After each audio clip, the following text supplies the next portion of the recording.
Hi everyone, welcome back to the channel. This is my 9th WAD progression update, and this comes just after I've completed Rush and just before I take on Ancient Aliens. So I just want to take a little bit of an opportunity and talk to you about some of the highlights I had from Rush. And there's been many. I've really enjoyed it, loved the maps.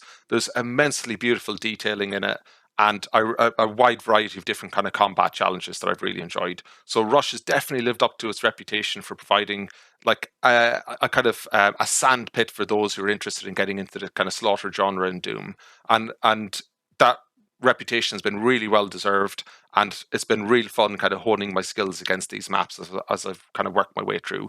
Again, really refreshing that it's a 12 map set, so it's not the big 32 heavy ones that you normally get, and lots of variety across the maps and lots of variety in the combats to keep it really interesting and refreshing and engaging as I went through. So a bit of a step up, but really enjoyed it. In terms of my skill improvement on this, the fights were bigger, they were much more contained, so like lots of space restrictions, small arenas, tight in space and so on, but an awful lot of fun to work through them. And one of the key areas for me, I think, was just getting used to using a rocket launcher in close range. I'm trying to balance like taking the enemy down with minimizing my own splash damage. Lots of interesting combat scenarios. Not a lot of safe spaces in them, so you couldn't hide behind things or wait or let things evolve on their own. And it just meant that you're kind of forced to kind of keep moving a lot on a lot of the maps and a lot of the fights. And it just kept a faster cadence or a faster pace through the playthroughs that I really enjoyed. So that was really good fun. Final map, the destination, that was an absolutely, again, like Sights, Fire and Ice, a crowning glory for it. Really enjoyed it. Lots about routing, lots about resource managing and so on. And just really enjoyed it all. The variety I mentioned, we've got the tech bases in it. We've got an old monastery with stained glass windows with a vile house. We've got the cozy cabin. We've got a hellish castle and so on. Lots of variety in the themes across the maps, so it kept it refreshing. And really enjoyed the Hectibus. So this was the kind of amped up Mancubus that was introduced. Really interesting enemy, new kind of ways to deal with it and fight with it and so on. Really enjoyed it. So normally I go through specific maps that I've really enjoyed with it. I've tried to narrow this down. I've really struggled with it, so I'm going to try and go through them as quick as I can, but maybe in a little bit less detail just to manage the amount of time this takes. But I've really loved them, so it's tough. So the first maps in it, they're kind of quick, fast, entry level, kind of get you involved in the themes and so on. But first standout one was map 6, Delusions. Really enjoyed it. Very interesting kind of cubist map structure and architecture, highly three-dimensional, lots of verticality, lots of puzzling navigation and little tricks and tips in that. The map was secrets were very interesting to find, to seek those out, because there's lots of nooks and crannies in the map. And it wasn't too difficult, but the 2 Cyber Demon encounter was challenging, so I needed a good strategy to get through that one. Then we went on to map 7, the Chaos Heart. Absolutely loved the start of this with the warm, cozy cabin. I played this in winter, so coming out in an autumnal scene with snowscapes and leaves and a nice cabin there was just really beautiful. The map was really interesting because there was absolutely no routing on it whatsoever. There's only one way, one direction you can take to progress. So it took all that element out and it just forced you to concentrate more on kind of quick, punchy encounters, managing your position and movement and dealing with lots of stuff that was evolving. And that was a whole load of fun. I really enjoyed that. Map 8, Land of the Demons. This is a very interesting challenge where the map is really small and connected, where most of the playthrough was focused around the main central hall and the adjacent kind of outdoor space. And you're returning through that space multiple times, but each time there's a new wave of monsters that are coming in a slightly different way or evolving in a different way, which made it really interesting to see how you can use the same space in different ways depending on how you like those fights to evolve. And lots of different art trials there coming in to resurrect stuff and cause you problems with a whole, I don't know, a whole set of angry cybers that were going to really make make things tough for you. Then we moved on to map 9, the Lava Heart. This map presented a more complex routing challenge. It's very broad and sprawling, lots of architecture, lots of details around the routing that are quite specific and nuanced. So lots of things going on with that. A whole range of different combat scenarios from turret cybers in an arena through to suddenly being swarmed by revenants and imps and so on. Really enjoyed it. The secret arena in the pit, that was a particular challenge, and the map had to work hard to get through that one, but really interesting dealing with lots of monsters at different levels of elevation above you. And pushed really hard on it, but if you push too hard, this map will punish you. So be careful with it. Map 11, Emission of Hate. Wow, this was one of the toughest maps I have ever played. I don't know why, it just was. Again, a very small map, a couple of waves of monsters that you need to deal with. Progression is pretty straightforward, not a whole lot to think about. And I think it was just a lot of it is very tight spaces where there's actually very little cover. Although there are buildings and things, you can't really use them in a good way for cover, or at least I couldn't do. And it just meant you're moving around really tight arenas, densely packed with monsters with very little space. And they unpredictably evolve because they're responding to your positioning. If you change it slightly, they're all different. And I didn't have two times I played that it felt the same. So I had little bits of strategy around knowing when archviles might come in and so on, but I didn't have an end-to-end strategy for routing on it. I just had to deal with it when it evolves. I think that's the thing with me. I don't have great skills for for an evolving scenario and how to deal with it. I don't respond as well to it as I do when I know what's going to happen. So that was really interesting for me. Um, by the time I understood this I had routed it and I had practiced it, it still took me a large number of attempts to complete it. I don't know what that was, 70, 80, 90 attempts, something like that. That's really, really unusual for me. On some very tough maps like Fire and Ice or The Destination, I got through those in a handful of attempts after I'd understood and broke down the map into sections that I was going to do. In this one, it still took me a huge number, and honestly, not convinced it would take me any less if I was to try and get through it again. So something there for me to work on. Then we went on to map 12, The Destination, and this is the pinnacle. Much like Side's map 30, Fire and Ice, this is the pinnacle for Rush. It's a big, big step up and challenge. Both of them were for the respective WADs. These are very large, or The Destination is a very large, sprawling map, loads of architecture, loads of fine detailing, loads of work to do. The routing you take is absolutely critical because you need to have the right weapons at the right time with the right health and armor and so on, or you will be punished and you will die. Resource management is really critical. You need to keep the right things at the right time and keep on moving with it. And there's a big balance on this one. There's a really high enemy count on it. So you'd think maybe it's more difficult than Fire and Ice, but I thought the resource management was a little bit easier and there's a little bit more space to deal with the more monsters. So I'd probably put it roughly on par with Fire and Ice. So it's a tough map, but it's really, really rewarding to get through it. My successful run on this one took me 1 hour and 20 minutes, so it's a fairly heavy playthrough, but I really, really enjoyed it. Even when I was dying, I was having fun on this one. And again, it's got that beautiful cubist map style, absolutely amazing detailing, the lighting and everything.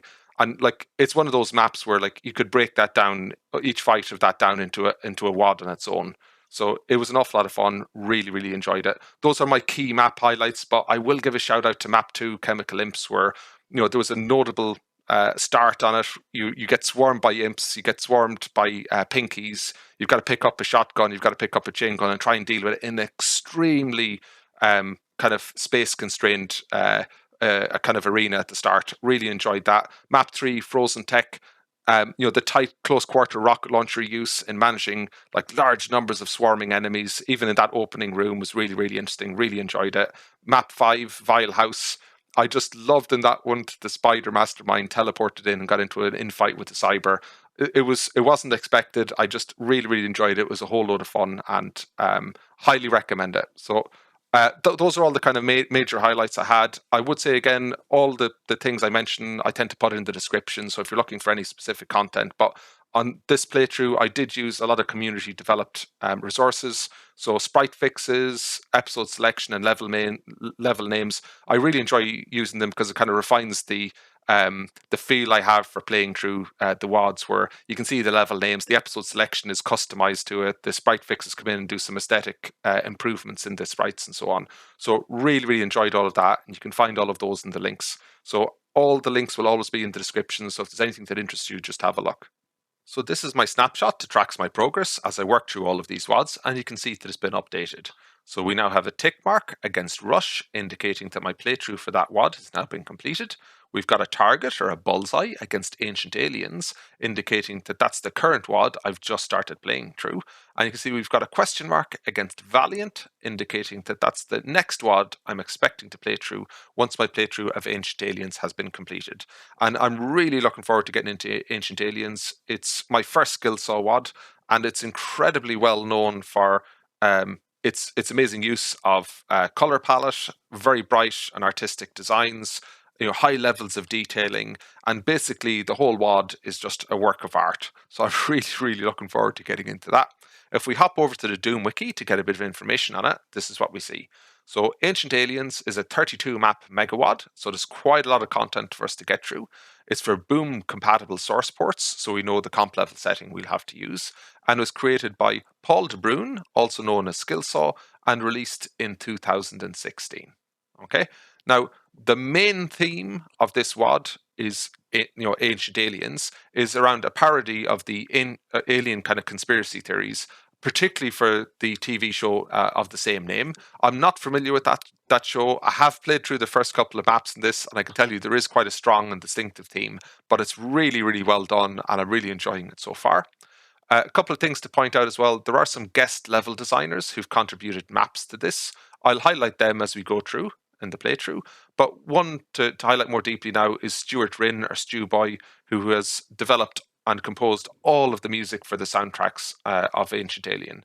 And I would say, like, the soundtracks are absolutely amazing to listen to, even as it's just a standalone thing. Even if you're not into Doom, they are just beautiful soundtracks that I'm finding myself, kind of quite engaged with, or really, really kind of get into it when I hear it playing.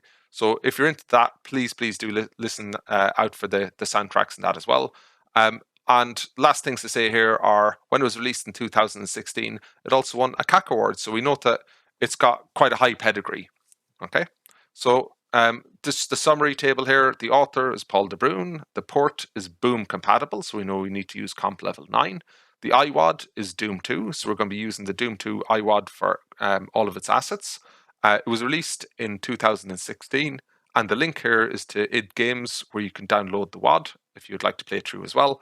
And this is the little indicator that it won a CAC award in 2016 when it was released. Okay, so if you scroll down a little bit more just to get some more details, we see it introduces some new monsters. We've got the stealth plasma alien, and we've got the alien guardian. I've got no idea what they are, but I'm sure we're going to encounter them in our playthrough. And you can see that of the 32 maps we have here, they're broken into 3 episodes. The first one is episode 1, One Last Vision Quest. Episode 2 is Applied Einstein. And episode 3 is You're the Alien Now.